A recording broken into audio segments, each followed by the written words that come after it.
Hello there, this is Farm Nkechi, back today to continue part 2 of my last video discussing about ways that will help you to keep your blood pressure in check. In my last video last week, I shared 5 lifestyle modifications that will help you to keep your blood pressure in check and at the same time live a normal, healthy life. Today, I want to share 5 more tips or lifestyle modifications, all with the hope that these will help you in your fight to keep your numbers in control. So, let's look at it. Reduce sodium in your diet.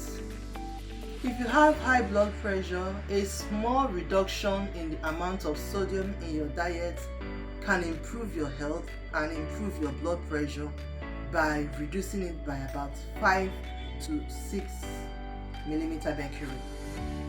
Now, the effect of reduction of sodium in the diet varies among groups of people, but in most adults, a small reduction in the amount of sodium in the diet by about 1,500 to 2,000 milligrams can lead to reduction in the blood pressure by as much as 10 millimeters of mercury.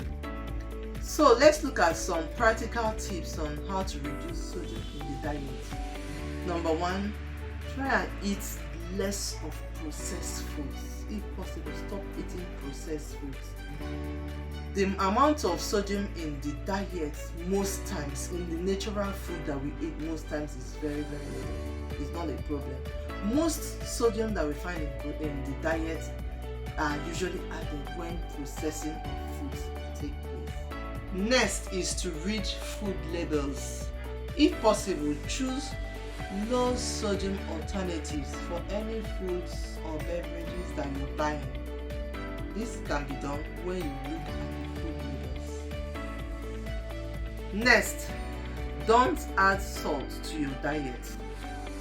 About a level teaspoonful of salt contains about 2,000 milligrams of sodium.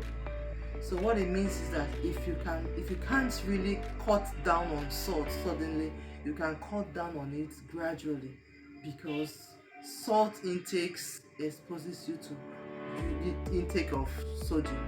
Over time, your palate will get used to no salt in your diet. Second is cut down on caffeine. Caffeine has varying effects on blood pressure in varying groups of people as well. People who rarely consume caffeine, it can increase their blood pressure by as much as 10 millimeter mercury.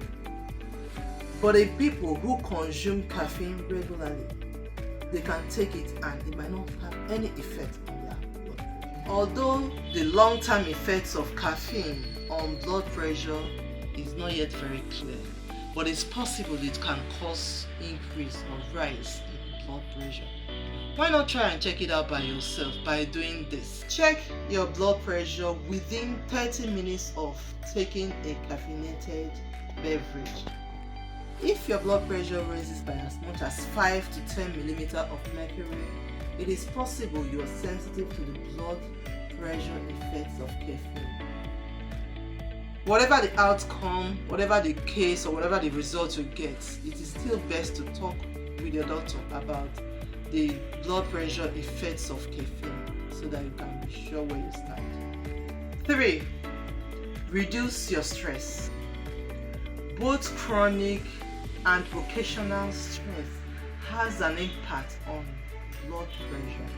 Time and find out what causes stress for you. Is it family?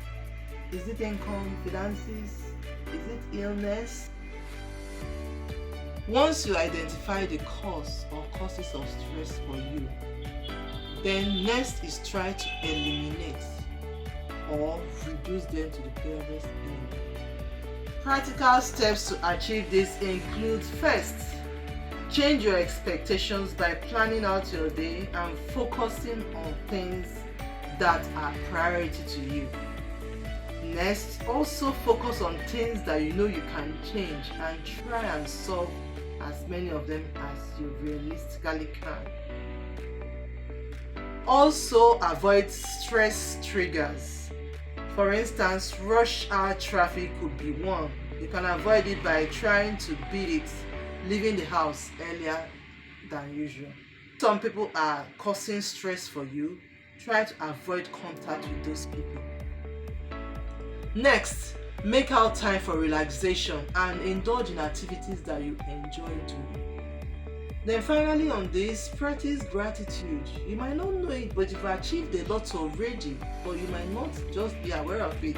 Sit back, relax, and engage in appreciating the little things that you've achieved for the day. Number 4 point here is monitor your blood pressure at home and keep your appointments with your doctor regular. Home blood pressure monitoring will help you to keep a tab on your blood pressure, and it is very, very important here. Interestingly, blood pressure monitors are available everywhere without prescription. So the only important thing here is that you have to discuss with your doctor before commencing home blood pressure monitoring. Also, try to ensure that your appointments with your doctor is very regular.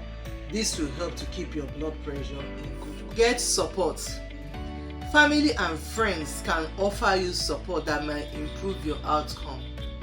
They might help you to encourage you to take your medications correctly, get engaged in an exercise program, or even drive you to and fro your doctor's appointments.